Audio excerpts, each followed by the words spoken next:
I want to give a huge shout out and a thank you to my sponsor, P2 Collectibles, located at 204 East McGalley Road in Muncie and on eBay as well. So next time you're here in Muncie, let us know. Come give us a visit. Hey, what is up, y'all? This is Alex from Plus3 TCG, and I'm here at P2 Collectibles. Just got finished with locals. It was the biggest turnout ever. Just kidding, we only have 4 people.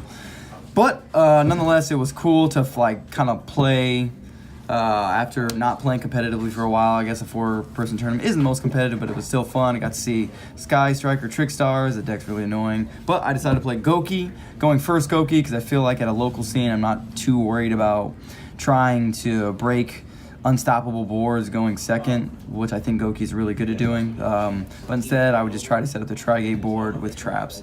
So without further ado, let's hop into the deck. I guess it's a little less than standard because of certain choices, I guess. So first off, playing the 3 Suprex, pretty standard there. I don't think I need to go too much into explanation there. Just the best one to open with an additional Gouki, because you normal it, special another one. 2 Twist Cobra, because it's a good normal, but opening it by itself isn't the greatest. All of these, just opening just one Gouki isn't the best, but as long as you open 2 warriors, like a special summon warrior and then like normal Gouki, you should be in theory all right. And then 2 Octa Stretch, 2 comes up because 1, you want to special it with the Noble Knights, the Isolde card, and then 2, you want to be able to potentially recycle 1 or add it and then special it with Firewall so that you can go into Link Kuriboh for either the extra Link or for the Tri-Gate combo. And then 1 Headbat. Still kind of iffy on this. I wanted to test 1 today. There's only 1 time during the 3 rounds that we played that I wanted to have a second one, but 1 was ideal for the most part. Just today there was a lot of grindy decks, so playing this at 2 would have been kind of ideal, but it only came up once, so mathematically there's not enough reason to play more than 1, but personal choice, I guess. I think the numbers are there for you to just play 1. Same thing with only playing 1 Scorpio and Bear Hug. These are just names. You don't really want to see these. You're just trying to search these off of Isolde. You like one or the other. If you open this and you search that, so you can pitch the one you search with Isolde and then special the one you didn't with Firewall. So that's the Gouki monsters. Play 2 Junk Forward. I guess it should be 3, but I'm with Sky Strikers now. This card conflicts with Hornet Drones. I almost called it Hornet Bit a lot. It's really like being able to just special summon this is nice, but having to waste your normal summon on it after using a Hornet Bit isn't the most ideal situation. So that's why I cut it to 2. Maybe 3 is correct, but I don't want to open multiple Junk Forwards and multiple Hornet Bit. I'd rather open multiple Hornet Bit than opening multiple Junk Forward, because I can only do so much with these when I open a Hornet Bit. So maybe 3 is correct, but I don't know. Spell Striker, in theory, this was really good. It actually performed pretty well today because with Hornet Bit or Hornet Drone, you just activate that, then Spell Striker that to essentially get a free Isolde, and it's really nice.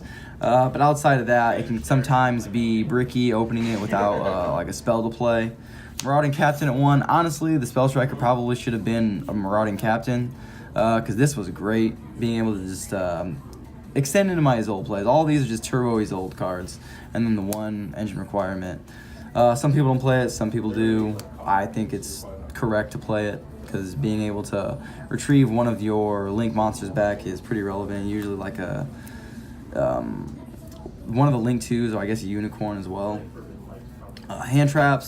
Playing Ash and 3 Ogre. All these are also combo pieces in a sense, because if you open like Junk Forward and a hand trap and that's all you have, you still have the combo, which I'm sure everyone should be pretty aware of that. That's why you're playing Ghost Ogre over Droll. I think Droll's like inherently a better card, but this is a level 3. The more level 3s you play, I guess that's why people play multiple Junk Forwards, so you can special this and a hand trap. But I don't know. Regardless, these are not only good going second hand traps, or just good hand traps in general, they're also extenders in some cases, because the level 3s, that gets you into Invoker. Invoker gets you a Gouki. So on to the spells. These are pretty much what your starters are. Playing 3 Drones. Drones is amazing. I wish I was playing Engage. I don't have $300. Well, I do. I just don't want to spend $300 on cards right now. So these are good enough. And honestly, outside of turn 1, they're dead cards for the most part, because you're never going to have, after turn 1, you're never going to have your main monster zones open. So outside of turn 1, these cards aren't the greatest. So that's why I just wanted to play just these 3. Don't get me wrong, Engage is great. Turn 1, like seeing them, is great. And yes, you can pitch them with Nightmare effects too after they're dead, but 3 Hornet Drone was pretty good. It did what it was supposed to do. A couple times I opened 2 and was able to just have a free Isolde, which is amazing. Then 1 Rhoda, Noda, of course. And then another pseudo starter card, if you will. I mean, you need another warrior, but you're playing so many that it's usually going to get you there. Instant Fusion. I'm not playing level 3 though. I guess you'll see in a second. 2 Gouki rematch, because sometimes in the grinding games I think this is important. And the fact that people can potentially negate this, like the new Ghost card can negate this. I'm pretty sure. Correct me if I'm wrong. And 2 more revival cards, Monster Reborn, Soul Charge. Amazing. Don't really need to have explanations for these.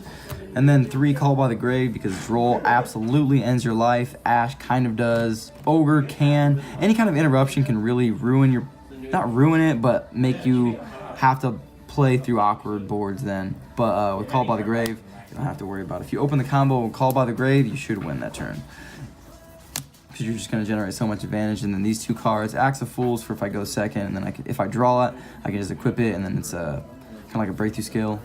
And then Phoenix Blade is just your combo extender. You wouldn't be able to do a lot of the combos without this card, because you need to pitch the cards, and you can recur this thing like 4 or 5 times in a turn. And then for the traps, we are playing 4 solemn cards. Well, I guess 3 solemn cards, 2 strikes, 1 warning, and a judgment. You need to have these because I guess a problem with the deck is it doesn't like really deal with summoning negation very well. Has good effect negation because of like cards like Griffin and I guess Trigate that can negate stuff. Firewall bounces stuff back if you don't use the effect. But outside of that, you need stuff to handle cards that the main or your extra deck, and I guess your main deck monsters can't really handle. 40 card main onto the extra. Extra I think is pretty standard. 2 Isolde. You need it for the grind. I guess you can play 1 because in theory, if you're opening nuts, you should be winning that turn, but that doesn't happen every time. So I think playing 2 is 100% correct. I made it many times in the grind games because there were the Weather Painters and Trickstars, and both of those are pretty grindy. Trickstar obviously was a lot more trouble than the Weather Painter, but the Weather Painter still got me to go not in time, but almost in time. Then we have the standard Mermaid, Cerberus, Phoenix, Goblin, Unicorn, and Griffin. These are all... Griffin's not as standard, but I made it a couple times today, and it was ideal. So I don't really think you just need to explain a lot of these cards. Spot removal, and then recyclability of your traps, I guess. Link Karibo got made a lot today. It helped me extra link. Or not extra link, it helped me do the Trigate board. To have 6 on board, and then minus their link, Trigate, obviously. Firewall, best card in the deck. Oral Load only made once, it was just there for the problem cards. This was probably potentially incorrect. It was Hextia. I don't think I needed to play this card because I just don't think Altergeist are the worst matchup with this, so it could have been something else, maybe like Spirals or something. And the Invoker, obviously for the combo, and then Raijin for the going second, spot removal, if you will, and for this warrior. So you can make, many times I went into like Junk Forward, Instant Fusion for this. That actually lost me the game against Trickstars. I had the board, or I had the hand to go insane. It's just that Instant Fusion killed me with 7 minutes left, and my combo took 5 minutes. So when I passed, he just had to pass, and he won the game because we were in time. Very annoying. Anyways, get off the soapbox. So that is the extra deck. Is that 15? 1, 2, 3, 4, 5, 6, 7, 8, 9, 10, 11, 12, 13, 14, 15. Cool, yeah. On to the side deck. This is pretty, I guess, standard for the locals when you're just trying to, like, cover the most ground. 3 Kaiju for board wipe stuff because I was kind of worried about waking the dragon and stuff like that. 3 cherries for rogue, I guess. Altergeist is kind of rogue, but it's good enough to be worried about. But I think it should have been something else.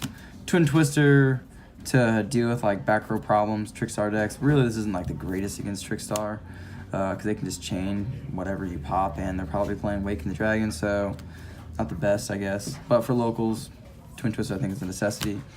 This should be a third evenly matched, but I was just borrowing that from Awesome Paul. And 3 Red Reboot because Trickstar.